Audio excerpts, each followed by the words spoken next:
Okay, good afternoon. Today we are going to study hardness and water softening. First, softening of water. Softening of water means a removal of dissolved salts which cause hardness. The hardness is caused by the dissolved salts. Okay. The removal of salts of calcium, magnesium from water by precipitation. Mostly, these salts which causes hardness are salts of calcium and magnesium. Hence, softening is nothing but the removal of these salts of calcium and magnesium, which causes hardness. Okay. Then hardness means hardness is nothing but it is a measure of amount of hardness causing salts, or it is a measure of amount of salts of calcium magnesium present in the water.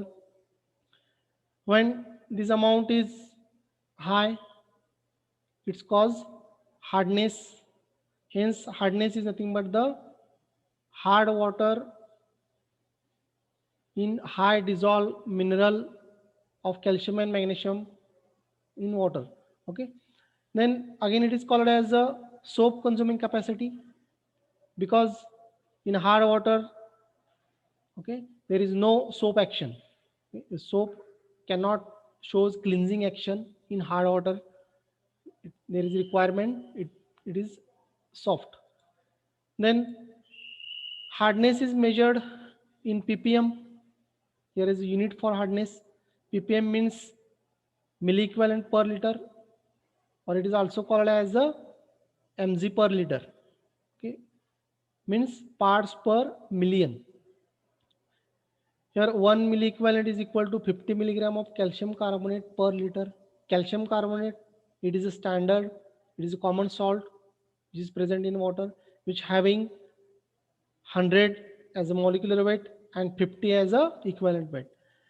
Hence 1 milliequivalent is nothing but the 50 milligrams of calcium carbonates. Hence hardness is always expressed in ppm calcium carbonate equivalent, that is part per million calcium carbonate equivalent. Okay, hence it is a unit of hardness. Then it is a scale for hardness. On that we can determine whether the water is soft or hard.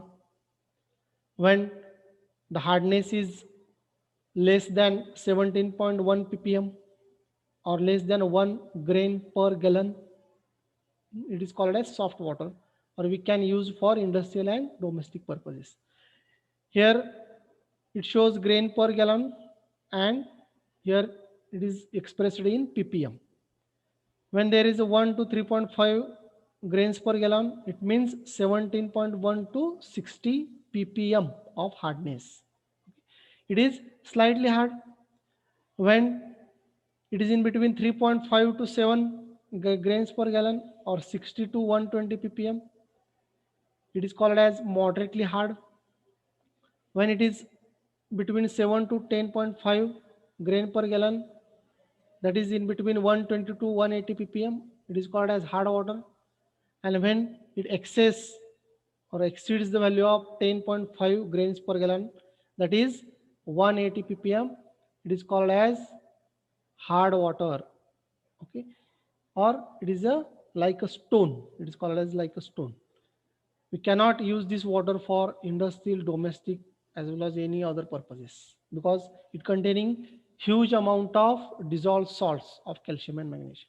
So this shows the values for a hardness, or it is a scale for hardness. Then the salts of calcium and magnesium which causes hardness. First, calcium containing these salts, that is calcium carbonate, calcium bicarbonate, calcium chloride, and calcium sulfates. Same as magnesium, magnesium carbonate, magnesium bicarbonate, magnesium chloride, magnesium sulfate. So these carbonate, bicarbonate, chloride, and sulfates, ions of or salts of calcium and magnesium, causes hardness. Then we already seen that hardness is a soap consuming capacity, because Soap action does not occur in hard water. Here, a cleansing action of soap decreases in hard water because hard water contain calcium and magnesium ion which react with the soap molecule. Soap is nothing but the sodium and potassium salt of higher fatty acid. Okay. When it reacts with the calcium and magnesium, it causes white precipitate. It is called as scum. Due to that formation of scum, it does not react with the dirt molecule and the cleansing action does not occur in hard water. Okay. Hence, it is called as soap consuming capacity. Okay. On that amount of calcium, magnesium, the amount of soap or amount of detergent it depends. Hence, it is called as a soap consuming capacity. Then types of hardness, it contains temporary and permanent hardness. Temporary hardness contains carbonates and bicarbonates of calcium magnesium. It is called as temporary hardness because it is easily removed by mere boiling method. And second type, that is permanent hardness.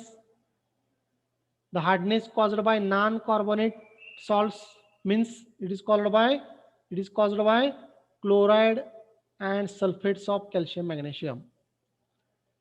Why it is called as permanent? Because it cannot be easily removed by mere boiling method.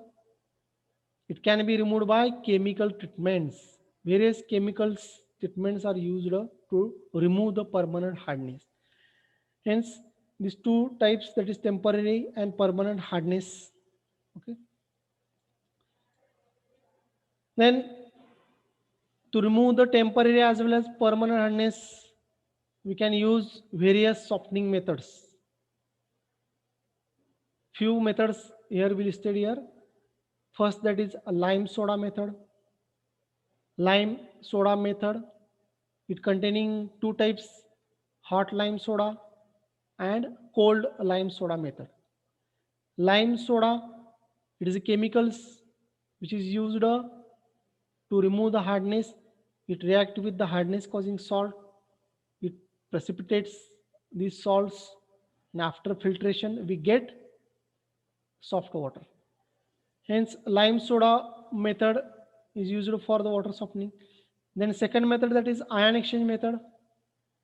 In ion exchange method, the salts of calcium and magnesium, it exchange its ions with the resins or the exchanger present in the ion exchange columns.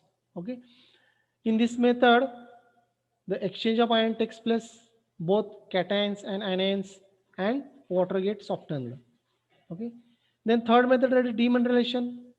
In demineralization, both calcium and magnesium salts or other hardness causing salts is completely removed. Hence, it is called as a demineralization. Okay. In this method, we totally remove the positive and negative ions from the hard water. Hence, it is called as demineralization. Okay. It also used for the water softening. Then next fourth method, that is zeolite method, which always used for the water softening. Zeolite, it is also called as permuted method, in which zeolite beds is used for water softening. This zeolite bed absorbs the water hardness causing salts, the salts of calcium, magnesium, and we get the soft water at the end of method. Okay. Then fifth method, that is chlorination. It can be used for the water softening. Due to the chlorine treatment, we can remove this hardness causing salts by agglomeration, precipitation methods. And after filtration, we get soft water. The chlorination also gives demineralization as well as it kills the bacteria or viruses present in the water. Hence, it is also disinfection of the water.